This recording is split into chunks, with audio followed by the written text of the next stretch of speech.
From Nashville's WSM Radio, the original home of the Grand Ole Opry, this is a Coffee, Country, and Cody podcast.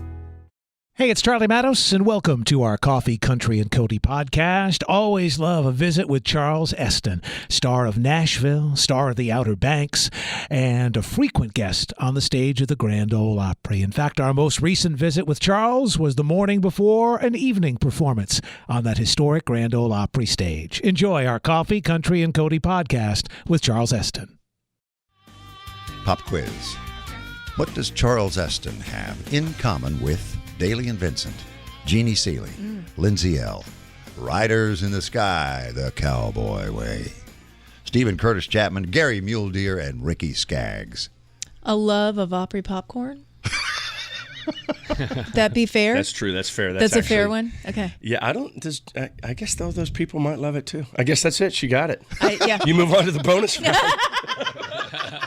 Oh, and there's something else as well. Yeah, the Friday night cast There it is. of the Grand We're Ole playing Opry. There it is. You are there, mister. That means I get to eat that popcorn. I'm telling you, that happens too. That popcorn has saved my life a few times. You get in there and you just forgot to eat, and you're ready to play the Opry, and you're all nervous. You go get a bag of that, the good stuff. Yeah. I can't do it before I have to host, though, because it dries my mouth out. My debut, this one was on with me, my debut, and I'm over there nervous eating popcorn, and then I And then realized... you walk out there and you got desert mouth.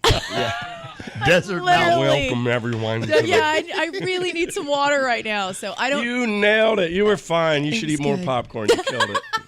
We're going to be there again tonight. It's going to be a good time. That's it. When in doubt, chase it with an Opry dog. Oh, Okay? there it is. So recount and recall with us the first time you were in the Grand Ole Opry House. Would that have been as a part of the cast October of of 12? Yeah, and I You had well, not the first time I was in it. No, you're right. That's different. The first time I was in it, I was shooting a little show called Nashville, and that has been the incredible, beautiful thing about my whole experience here. Is first of all that I've gotten to play on the Opry blows my mind, but. Or the Bluebird or the Ryman, but everything I did, Deacon did it first. And so Chip got to be along for the ride. And when we were shooting, I don't know if you remember that very first pilot episode, Connie Britton as Raina James out there singing Already Gone, and she sings this great song. We're all... you shoot all day on a thing like that. So I just got to be out on that Opry stage for all that time. I got to meet so many people that have become close friends of mine, including our band, Six Wire, who plays music for me, her band was Raina James' band. We sat in that dressing room 11 and talked all day. I met Del McCurry and his incredible family. So that was an incredible way to be introduced to this town, was just to live in the Opry for a couple days. Is Del McCurry not an absolute national treasure? Oh, he absolutely is. And that grin, the joy that comes off of that man is so good.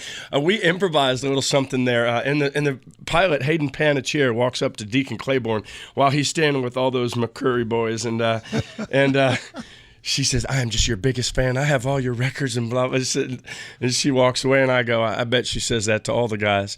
And Ronnie McCurry, of course, one of maybe the greatest mandolin player ever, sitting there holding his mandolin. And he says, well, she never said it to me. And I improvised, and I said, well, maybe if you got yourself a big boy guitar. Because he's sitting there holding that tiny little mandolin. And he started laughing. But the best part is Del has his big old guitar around his neck, and he lifts it up and raises his eyebrows like, I got a big old guitar. So that's how I met those guys, and that's in there for all the ages. One of my favorite moments. Oh, how special is that to remember? I think about that, and I think about how pivotal Nashville was for us as a city. And then I think about how pivotal it was for you, because I know you said you started in music, and that was what you always wanted to do. And the marriage of having acting and music come together for you was kind of the perfect storm. The first music I loved was country music. My father had I think I've told you guys about this before, he had a tape that not only played the great early songs, it was called Lee Cash's 50 Golden Years of Country Music. It's something you get at a truck stop or something, wasn't it? We literally got it at a truck stop. Yeah.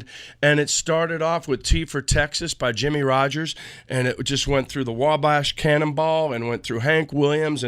But between every song, this was back in a time when those folks were still around, and they interviewed them. And I remember there's one they're talking about Hank Williams' debut on the Opry stage, and they said, well, you could have heard a pin drop because nobody knew who he was. He broke into that yodel, and the crowd would not let him off the stage. So I'm driving shotgun with my dad to like across the country or something, and I'm hearing all this incredible story, even to the point where they have Minnie Pearl come and go, well, I heard the noise. I mean, I will never forget the way she said that. She was backstage and she just heard the roar of her friend Hank's introduction into the Grand Ole Opry. So those things were all a part of me. I come here, I get to live on that stage like that, and yeah, why would I ever leave? That's why I'm still here. And you know, little Jimmy Dickens wound up being the last living person that was there of the Opry staff that saw the 6 encore night for Hank Williams. Oh. And I remember Minnie telling me a story about Hank, and he was in a really bad place. And she said, Hank, why don't you go take your mind and go to that place where you were when you wrote, I Saw the Light. She was trying to encourage him. And here's his response. Minnie, that's just it. There ain't no light. And it wasn't long before he was gone. No, that story was told on that tape. I've heard her tell that story myself, and it blew my mind. And to think that I got to meet little Jimmy Dickens when I came here. Believe me, when you step on that Opry stage, you talk about imposter syndrome. Like feeling like you don't belong and you shouldn't be there. That's all that's running through your head in that moment. And then little Jimmy Dickens walks into your dressing room and shakes your hand and tells you welcome. And I go, ain't nobody going to say nothing else if little Jimmy Dickens welcomes me. And he's 93. And his jokes were like 85. Oh, yeah. And as you would extend your hand to shake his hand and say, how are you, or good evening, before you could say a word, he'd go, fine, how are you? He made me laugh every single time I met him. I have this incredible picture with Jimmy and my mother that I treasure.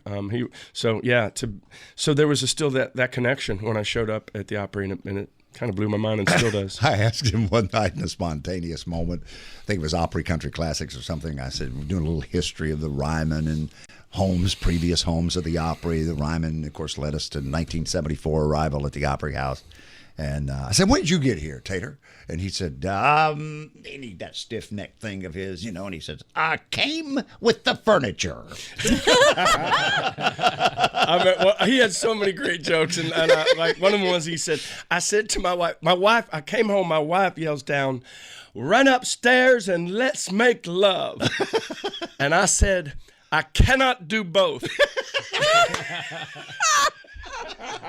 So, believe me, when he was on stage, I was not in my dressing room. I don't think any of us were. If we were in our right minds, he wanted to be out there and be a part of that. Love that. Well, if we go to your website at charlesesten.com, it looks like Barbra Streisand and Nick Nolte and Prince of Tides there with the setting sun and the ocean in the background and these two lovebirds kissing, and the sun is just perfectly framed. What's this One Good Love all about? This was called One Good Move, and it's my wife and I in that picture, and sweetly and fittingly, my daughter took it on an iPhone as we were just down at the beach. And I love that picture. So that's why I wanted it there. I also wanted our faces not to be seen. I want it to be, I don't know who your one good move is, but hopefully you have somebody in your life is that one good move. The whole thing about this song is when I was young, I told these young women I was writing, I was a bad decision machine. That guy was a fool. You look back and you see what a fool you were. And I said to them, when we were getting ready to write, I said, I will say one thing. I was smart enough to hang on to my wife. I don't know how that fool that I was somehow smart enough to recognize not just that she was beautiful, but what an amazing woman she was. I go, she was my one good move. And they go, well, we're writing that title. And I went, oh, yeah, we are. I just said it. And so that's what it's about. Who were you writing with? I was writing with my friends Zarni DeBet, Elise Hayes, and Sam Backoff. It was set up by my friend Twinny, who's a fantastic British artist. You know Twinny. And she had a writer's retreat, and she invited me to go, and it was the night before, and it was out in the country, and I got to admit, sometimes I get a little lazy, and also I get a little like, I don't know anybody at this retreat, and they're all half my age. I go, maybe I won't go, but I'm old enough to recognize that feeling and to know that whenever I feel that and I do go, good things happen. You ever feel like that? Like, oh, I don't want to go do this. And then you go do it, and you're like, I'm so glad I did this. Yeah. That was that. And we wrote that song, and instantly I felt it and loved singing it. So it's the first single off my upcoming album, and it's been out for a minute, and I love singing. I got to sing it on the Kelly Clarkson Show, which is coming out the 10th. When is the 10th? Next week. Yeah, it's next Yeah, week. today is the 7th, so was that Monday? Monday? Yeah, Monday. It'll air on the Kelly Clarkson Show on Monday, love so I got her. to sing it there. But as it airs on Coffee Country and Cody, WSM Radio, Circle Television, what were you saying a moment ago about the particular airing people are about to see and hear? Well, I know the one you're going to play live for us is a world premiere. Will this be a world premiere on no, the radio? This is not a okay, world premiere, all right. but It the still next one will smells be. new. It still has the new song smell I wanted to you to it. have the new one. Okay, thanks. So Still got that new song smell. So please, you have to wait for the world premiere. It's coming. But it's coming. It is coming. Soon to Coffee Country and Cody, WSM Radio, Circle Television. Charles Esten.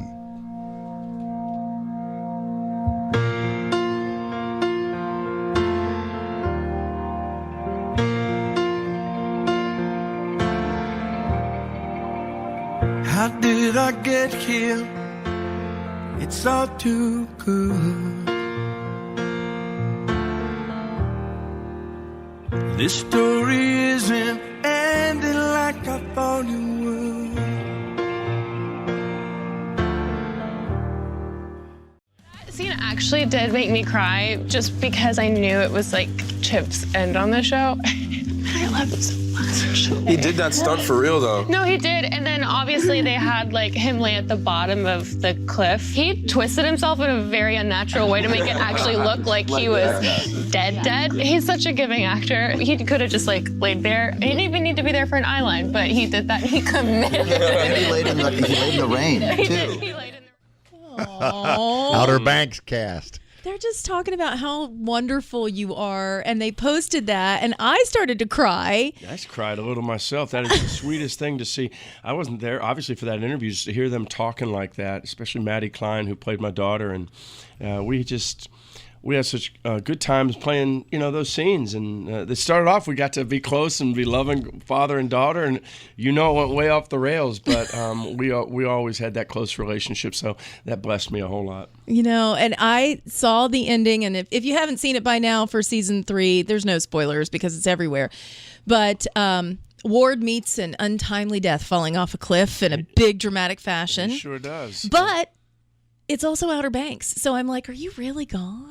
I mean... Well, they buried me, so generally... But did they? You died in season 2 as well? Or was it the end of season 1? I slipped away. I was that one. Right. You can't do that twice. I mean, do I wish they could do that twice? Do I enjoy being on that show? Yeah, I do. But I watched it. It was a good time. It was a good time, and it was a good way more than anything. It was.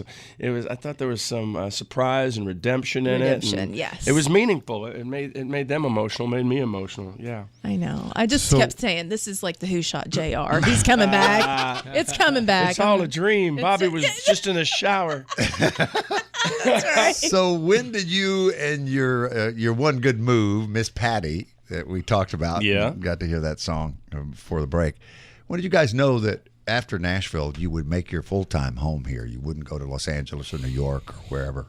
And where were you living prior to Nashville? We were in L.A. We raised our thought. kids in the Valley. We raised a bunch of Valley kids. But when it came time, you don't move your family the first year of any show, the first season. You just got to wait and see how it goes. But we said to the kids who were at that time, were about to go into 8th, 10th, and my eldest was about to go into her senior year, so that was tricky taking that away. But I knew what this town offered. I knew what it would mean to them, and we were right. They came here and they fell for it instantly.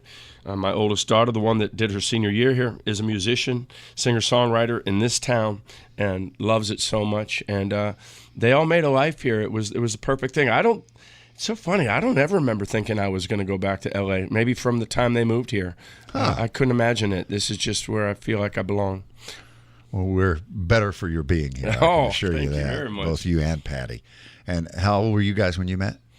Wow. 21. we were still very young. It was in college. Met her from the stage, actually. I'm no dummy. I was up on stage and I saw her out in the crowd. She had been taken for all freshman year, all sophomore year, half a junior year, and she was one of those good girls that when they were taken, they looked taken. That girl's taken. You could just tell. She did not give me exactly. a second She glance. did not. There was no looks That or feels nothing. like a song, Yeah, doesn't it? She looked taken. That night, she did not look taken. they were on a little break, I think, as they said in Friends or something. And so I changed it up. I turned to my band. I said, "We're not singing that song. We're singing this song." And I sang "Romeo and Juliet" by Dire Straits, which is one of the most romantic songs ever. Just beautiful. And I sang it directly to her. Her friend is like, "He's singing that song to you." And she's like, "No, he's not," because she's humble. And her friend dragged her all the way to the other side of the stage, and I followed her right across the stage and sang it all the way. Later came to find out it was her favorite song from her favorite band, and I just plucked it out of it. That was one good move right there. Yeah, buddy. So what's the world premiere that we teased just a little bit ago? Well, this is my next song, second song on this album, and it's just got and the full announced. album is out? The album's not out yet. We're going to release a couple singles and we'll let the whole thing out. But this is the second single off of it. This is a different song entirely than One Good Move, which is sort of a rocker. This is more a country rock and prayer called A Little Right Now. It's for those times when you feel like you're running out of faith, but you have enough to ask for more. I always think that's there's a line in the Bible where he says, somebody says to Jesus, "Lord, I believe, help thou my unbelief." And that sounds like a paradox, but it's true. If you're asking for more, you must have some. So this is for everyone that needs a little something right now. I should say my dad was a salesman, so he talked all the time about deserts and oases. Like he would wander through the desert looking for that sale, waiting for his ship to come in, he would say. Yeah. And then you get that big sale, and we'd go get a steak and spend a little time in the oases, and it was back out into the desert. So this is for everybody going through that desert time right now.